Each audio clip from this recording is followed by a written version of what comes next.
টানা দ্বিতীয়বারের মতো বিশ্বকাপ জিততে চলেছে আর্জেন্টিনা। সেমিতে হ্যারিকেনদের হারিয়ে ফাইনালও জিতে সোনার ট্রফি উঁচিয়ে ধরবেন লিওনেল মেসি। ইংল্যান্ডের বিপক্ষে মাঠে নামার আগে উঠে আসলো এমনই এক চাঞ্চল্যকর তথ্য।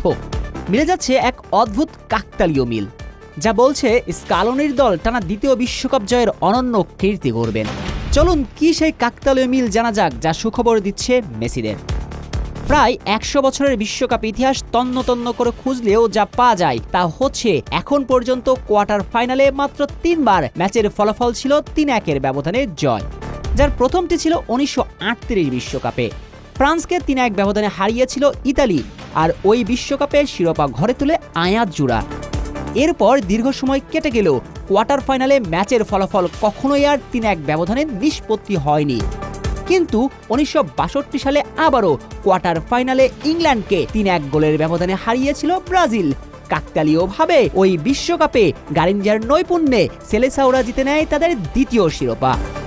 এরপর কেটে গিয়েছে কয়েকটি বিশ্বকাপ, ফুটবল পা রেখেছে আধুনিকতার যুগে, সময়ের ঘড়ির কাঁটা পার করেছে ৬৩টি বসন্ত, কিন্তু কখনোই বিশ্বকাপের কোয়ার্টার ফাইনালে ম্যাচের ফলাফল আর ৩-১ ব্যবধানে নিষ্পত্তি হয়নি।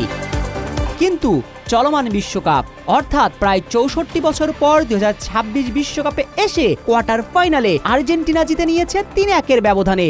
তাহলে তো অতীত বলছে ইতালি ব্রাজিলের পথেই হাঁটবে আর্জেন্টিনা, জিতে নিবে ব্যাক টু ব্যাক শিরোপা।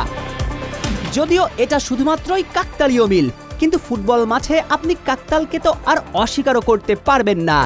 শেষ বিশ্বকাপে বেশ কিছু কাকতালীয় মিল কথা বলছিল আর্জেন্টিনার হয়ে, এবং শেষ পর্যন্ত লুজাইল রাতে মেসি পেয়েছিল তার ক্যারিয়ারের পূর্ণতা।